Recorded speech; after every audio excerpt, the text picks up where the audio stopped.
Bismillahirrahmanirrahim. Assalamualaikum warahmatullahi wabarakatuh. Alhamdulillahirabbil alamin wa bihi nasta'in ala umuri dunya waddin. Allahumma shalli wa sallim wa barik ala sayyidina wa maulana Muhammadin wa ala alihi wa sahbihi ajmain. Amma ba'du. Di hari Rabu tanggal 3 Agustus 2022, saya masih menyimpan beberapa video tentang orang-orang yang berbisnis dengan Jam'an Nur Khatib Mansur, pengalaman mereka yang tentu saja yang menyedihkan. Tapi kali ini saya belum menyiarkan video-video itu. Saya masih menunggu 1-2 peristiwa lagi, kemudian saya akan siarkan video-video itu. Saudara-saudara, dalam pekan-pekan terakhir ini masih muncul berita soal masalah atau kasus yang menimpa aksi cepat tanggap. Dalam pemberitaan terakhir itu menyebutkan bahwa badan kemanusiaan tersebut mengelontorkan uang sebanyak 10 miliar kepada Koperasi Syariah 212. Setelah ramai pembicaraan itu, muncullah nama seorang ketua MUI di balik Koperasi Syariah 212 itu, yaitu Bapak Kiai CHN. Seperti dalam penelusuran saya, juga berbagai informasi memang sudah menyebutkan bahwa Bapak Kiai CHN ini berada di berbagai perusahaan, di mana di situ dia duduk sebagai dewan atau anggota pengawas syariahnya. Tak terkecuali dia juga berada dalam barisan pengawas syariah atau bahkan komisaris, kalau saya nggak salah ingat, dalam sebuah perusahaan asuransi yang juga bermerek syariah, yang mana perusahaan asuransi bersyariah ini bekerja sama dengan Jam'an Nur Khatib Mansur dalam mengelola dana program Umroh Merdeka. Apa itu program Umroh Merdeka? Umroh Merdeka adalah sebuah program yang mana yang disasar adalah para pengguna aplikasi PayTrade. Mereka kemudian menyetorkan uang sebesar 3,5 juta sebagai tanda booking seat, yang kemudian setelah mereka membayar 3,5 juta, mereka diwajibkan untuk membayar cicilan-cicilan berikutnya, sehingga mereka berhak untuk diberangkatkan umroh oleh perusahaannya Jam'an, dalam hal ini PayTrade. Nah, perusahaan itu sendiri atau usaha itu sendiri sudah berlangsung dari tahun 2015 dan sampai hari ini Jam'an atau PayTrade tidak pernah memberangkatkan mereka menuju umroh atau beribadah umroh. Nah, Pak Kiai CHN ini duduk dalam kepengurusan atau sebagai dewan pengawas syariah, atau sekali lagi sebagai komisaris dari perusahaan asuransi tersebut. Pak Kiai CHN ini kemudian mengingatkan saya kepada peristiwa di mana para korban investasi Jam'an itu ramai-ramai mendatangi kantor MUI pada awal Januari tahun ini. Ketika mendatangi kantor MUI dan memang diterima oleh beberapa pengurus MUI, salah satu di antaranya adalah Pak CHN ini. Para investor datang bersama banyak wartawan ketika itu, saya termasuk salah satu peserta dialog. Oleh Pak CHN ini, wartawan dilarang masuk. Jadi dia meminta agar wartawan tidak boleh mengikuti dialog tersebut. Dalam dialog juga, Pak CHN ini bersuara agak miring seperti sedikit membela Jam'an dan sedikit menyalahkan para investor. Teringat saya ada kalimat dia seperti ini, Anda ketika berinvestasi kami tidak pernah diajak berdialog, tetapi ketika Anda rugi Anda mengadu kepada kami. Saya rasa ini komentar seorang ketua MUI yang sangat naif. Pak CHN ini juga ketika dia berada sebagai ketua salah satu divisi di MUI pada periode sebelum ini, di divisi dia itu dia duduk bersama Jam'an Nur Khatib Mansur sebagai wakilnya. Menurut sumber saya di MUI menyebutkan ketika duet antara Pak CHN dan Yusuf Mansur ini atau Jam'an ini dalam kepengurusan MUI, mereka banyak melakukan kegiatan di divisi mereka atau di bagian mereka. Kegiatan-kegiatan dalam MUI menurut sumber saya ini itu bersifat swadaya, artinya tidak mendapat dukungan dari donatur atau pemberi dana dari MUI. Jadi mereka harus mencari dana sendiri, mencari sponsor sendiri dan lain sebagainya. Nah, sumber saya mengatakan ketika Jam'an dan Pak CH ini sama-sama dalam kepengurusan MUI dan berada dalam suatu divisi, mereka rajin membuat kegiatan-kegiatan yang tentu saja kegiatan-kegiatan itu mendapat dukungan dana dari pihak ketiga. Nah,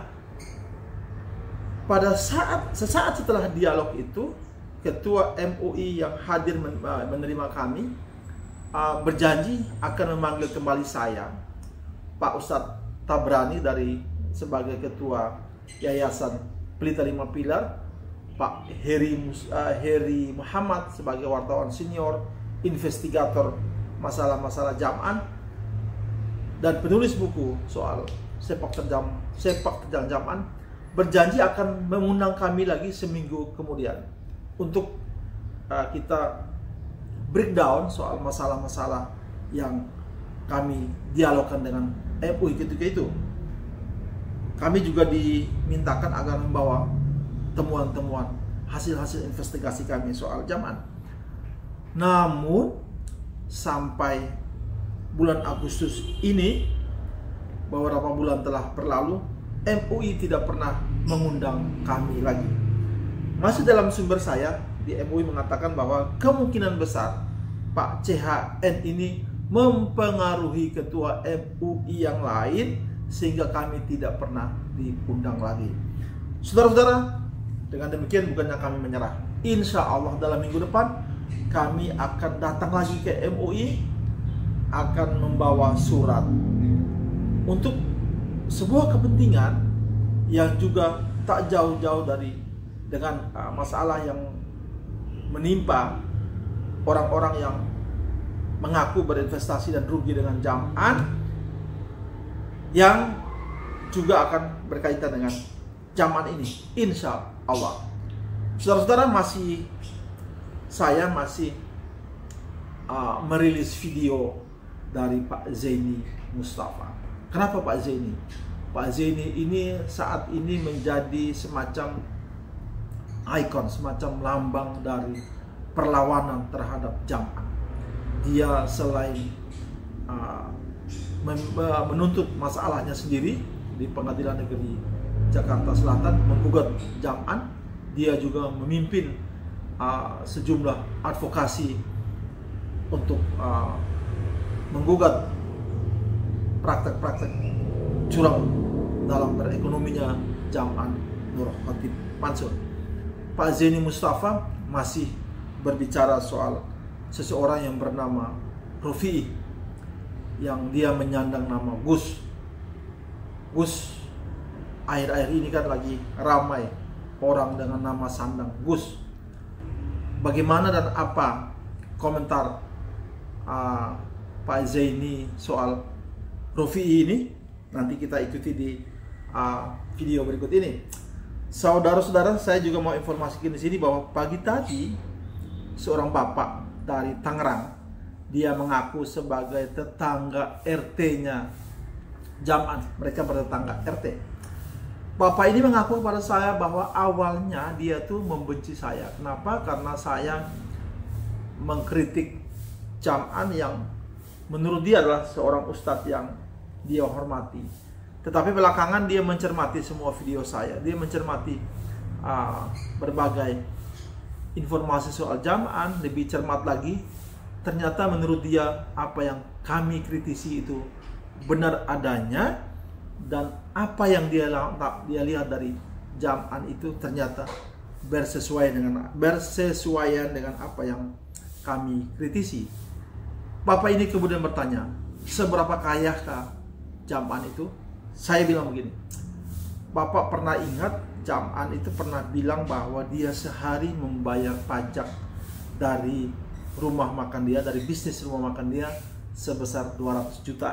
Bapak itu mengatakan bahwa iya. Nah, mari kita kalkulasikan. Kalau sehari Jam'an membayar 200 juta pajaknya, maka sebulan dia membayar pajak itu sekitar 5 miliar.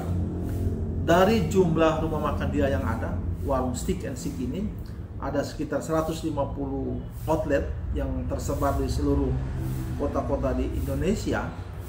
Kemudian dari harga per outlet itu, dari membeli tanahnya, operasional dan lain sebagainya, sekitar 20 miliar kurang lebih.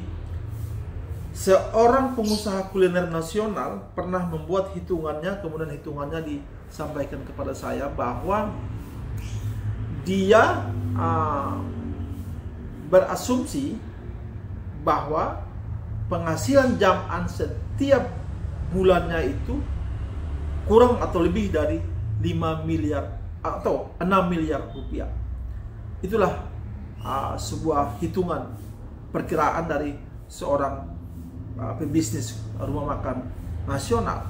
Jadi kalau melihat, kalau asumsi pebisnis ini betul bahwa Jam'an itu memiliki penghasilan bersih 6 miliar sebulan, maka betapa kaya rayanya Jam'an itu. Sehingga kalau dia tampak di media bahwa dia itu tidak mampu membayar orang, tidak mampu mengembalikan uang orang, atau orang-orang yang meminta kembali uang investasi mereka yang hanya 10 juta, 100 juta, atau 1 miliar, kemudian Jam'an mengelak untuk membayarnya, maka sesungguhnya Jam'an ini sedang pura-pura miskin. Atau kita pernah mendengar juga Jam'an mau menjual sejumlah asetnya untuk kepentingan pesantrennya. Juga saya rasa ini hanya sebuah kepura-puraan miskin saja, padahal sesungguhnya dia adalah orang yang sangat kaya raya. Saudara-saudara, dalam perbincangan kali ini dengan Pak Zaini Mustafa juga ada sebuah pengakuan Pak Zaini yang membuat saya juga Pak Zaini sendiri terheran-heran gitu. Yakni menurut Pak Zaini pada persidangan sebelumnya, dia membaca, karena memang diperlihatkan oleh lawyernya Jam'an, bahwa KTP-nya Jam'an itu tertulis nama Jam'an Nur Khotib Mansur alias Yusuf Mansur. Jadi dalam KTP-nya ada kata alias dan ada kata Yusuf Mansur. Bagi saya yang awam soal administrasi kependudukan, ini sesuatu yang aneh gitu. Nah, ternyata Pak Zaini Mustafa sebagai lawyer juga baru kali ini dia menemukan KTP yang tertera kata alias dan nama aliasnya. Jika saudara-saudara, teman-teman punya akses ke Dukcapil, Dinas Kependudukan dan Catatan Sipil, mungkin bisa dikonfirmasi bahwa nama kata alias dan nama alias boleh dicantumkan dalam KTP atau tidak. Jika ini sebuah hal yang legal dan dibenarkan, ya saya rasa tidak apa-apa. Tapi kalau jika ini hal yang ilegal, maka bolehlah kita salut kepada Jam'an, dia punya jaringan atau dia punya kemampuan untuk mencantumkan kata alias dan nama alias di dalam KTP-nya. Oke saudara-saudara, mari kita ikuti lagi statementnya Pak Zaini Mustafa ini yang saya temui dia kemarin hari Selasa tanggal 2 Agustus sesaat sebelum dia memasuki ruangan sidang untuk sidang masalah gugatan dia yang berinvestasi dengan Jam'an pada tahun 2009 lalu untuk urusan bisnis batubara. Terima kasih banyak, semoga video ini bermanfaat, dan jika punya ide dan saran saya tunggu di nomor WhatsApp yang saya sertakan di sini. Terima kasih. Billahi taufiq wal hidayah. Wassalamualaikum warahmatullahi wabarakatuh. Ini Mustafa, hari ini agenda sidangnya bagaimana Pak? Hari ini kita sudah datang tadi sekitar jam 11-an, namun sampai dengan saat ini memang masih berlangsung persidangan, kita masih nunggu antri. Ya. Informasi yang saya dapat baru nomor 16, sementara saya dapat nomor 26. Agenda sidang hari ini adalah sesuai dengan perintah Ketua Majelis Hakim kemarin bahwa tergugat 4 BMT Darussalam Madani itu menunjukkan anggaran dasar koperasi, kemudian perubahan anggaran dasar, kemudian perubahan susunan pengurus daripada BMT Darussalam Madani sebagai tergugat 4. Jadi legal standingnya di sana. Kemudian surat kuasa asli yang sudah dilegalisir itu harus disampaikan pada hari ini. Selanjutnya setelah itu selesai baru nanti akan memilih mediator untuk perkara ini. Kalau Yusuf Mansur sendiri sudah menunjukkan kalau Yusuf Mansur kemarin pada sidang 2 minggu yang lalu itu sudah menunjukkan KTP yang asli. Iya. Bernama Jam'an Nur Khotib Mansur alias Yusuf Mansur. Itu tertulis aliasnya Pak di KTP? Tertulis aliasnya. Kalau begitu dalam pandangan Pak Zaini sendiri, KTP yang tertulis alias itu apa Pak sebenarnya Pak? Apa benar? Apa boleh gitu Pak? Saya di dalam hal ini saya baru menemukan satu kali ini. Jadi baru KTP itu alias itu baru ya. Biasanya tidak tertulis di sana. Aliasnya itu Pak? Ya aliasnya tidak tertulis di sana. Misalnya Jam'an Nur Khotib Mansur ya aliasnya tidak tertulis di sana.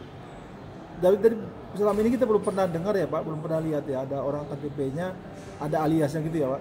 Alias tidak pernah. Ya. Oke Pak, menyangkut masalah Rofi'i Pak yang dengan Bapak ada polemik di media sosial ini Pak. Terakhir kan dia kan juga mengeluarkan video lagi itu Pak. Iya. Awakmu siapa gitu loh Pak Zaini. Ya, gimana Pak Zaini? Jadi gini, kalau si Ropik ini, Ropik ini kan kenapa? Karena mereka ini selalu mengatasnamakan, waktu itu ada di video saya lihat mereka mewakafkan diri untuk membantu Ustadz Yusuf Mansur menyelesaikan. Iya. Jadi ada kalimat mewakafkan diri, rela mewakafkan dirinya begitu ya. Kemudian selalu bawa-bawa nama besar NU begitu. Nah, saya juga sedikit geli kalau dia bawa-bawa nama NU, kemudian ya sudah karena selalu bawa nama NU seolah-olah pentolan NU, makanya saya ajak ya udah kalau mau klarifikasi sama saya di PBNU saja. Ya. Ternyata sesuai dengan chatting yang di saya, mereka ternyata bukan apa-apa NU gitu loh. Termasuk Rofi ini kan bukan apa-apa NU. Dia mengatakan bahwa dia bukan pengurus. Saya pikir setidak-tidaknya ya pengurus Jawa Timur lah awalnya itu. Karena dengan gaya bicara dan lain sebagainya itu saya kira mereka ada pentolan NU, ternyata bukan pentolan NU. Ya. Kemudian yang selalu ditagih sama saya, si Ropi ini akan datang kalau saya bisa, kalau ada undangan dari PBNU. Bisa Pak Zaini usahakan itu? Begini, saya tantang Gus Ropi. Kalau saya insya Allah bisa saya minta ke PBNU untuk mengundang saya, kemudian mengundang Yusuf Mansur. Tetapi Gus Ropi berani jamin nggak? Kalau nanti diundang oleh PBNU, saya diundang, kemudian jamaah Masjid Darussalam diundang, kemudian Yusuf Mansur diundang, si Ropi juga diundang. Ketika nanti jamaah mampu menunjukkan bahwa investasi batu bara itu berawal dari presentasi Yusuf Mansur, dan kemudian setelah gagal, kemudian Yusuf Mansur mau bayar. Nah, ketika itu jamaah atau saksi korban semua itu mengatakan bahwa memang benar seperti itu, ada jaminan nggak dari Gus Ropi bahwa Yusuf Mansur mau bayar? Atau Gus Ropi sendiri mau bayar, kan begitu? atau menggantikan Yusuf Mansur, Gus Ropi mau bayar. Nah, kalau ada jaminan itu, bismillah saya usahakan kepada teman-teman nanti PBNU begitu. Apalagi Rofi itu kan pernah bilang dia mau jembatan ya Pak? Iya, mau menjembatani. Ya. Dia menjembatani antara investor-investor yang lain dengan Yusuf Mansur kan begitu. Ya. Kemudian mewakafkan diri untuk mengurus itu. Jadi kan saya kira mereka ya pendukung beratnya dan selalu mengatasnamakan NU. Saya juga geli, ternyata bukan apa-apanya kok di NU itu bukan apa-apanya. Bukan juga pengurus di daerah setempat, bukan juga pengurus di daerah Jawa Timur, apalagi di PBNU sini. Gitu. Oke gitu Pak Jenny ya. Jadi saya akan meminta kepada PBNU untuk mengundang kalau si Ropi ini mau menjamin ketika itu benar terjadi investasi, mereka mau mengganti. Oke gitu ya Pak. Tapi kalau Ropi, ya nanti dulu, masa saya mau mengganti, karena mereka kan sudah mewakafkan diri untuk kepentingannya Yusuf Mansur. Kalau mereka mau mengganti itu, saya hadirkan juga nanti, saya minta kepada PBNU untuk mengundang Gus Ropi, kemudian kami hadir. Nah, saya bawa ke sana korban-korban yang sekitar 250 orang dan kerugian 50 miliar itu. Ini bukan terkait dengan bisnis batu bara, yang batu bara di kota wisata yang dinamai dengan Jabal Nur itu bukan pepesan kosong Pak.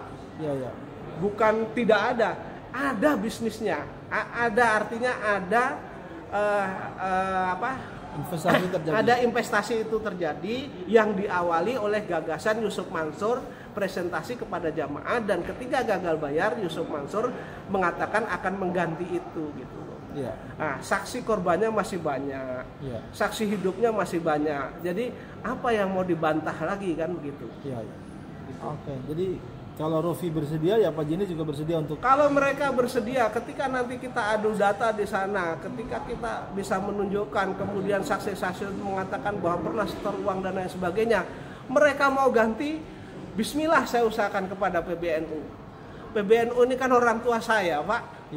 PBNU ini kiai-kiai yang mana menjadi panutan saya sebagai orang tua saya. Pastilah mereka juga bersedia untuk menjembatani ketika umat sedang bermasalah. Cuman permasalahannya Yusuf Mansur mau atau enggak, beritikat baik atau enggak untuk mengembalikan dana umat ini gitu loh. Itu aja Pak. Oke, sip. Iya. Oke, Pak Jenny terima kasih banyak ya Pak ya. Sama-sama Pak, sama-sama.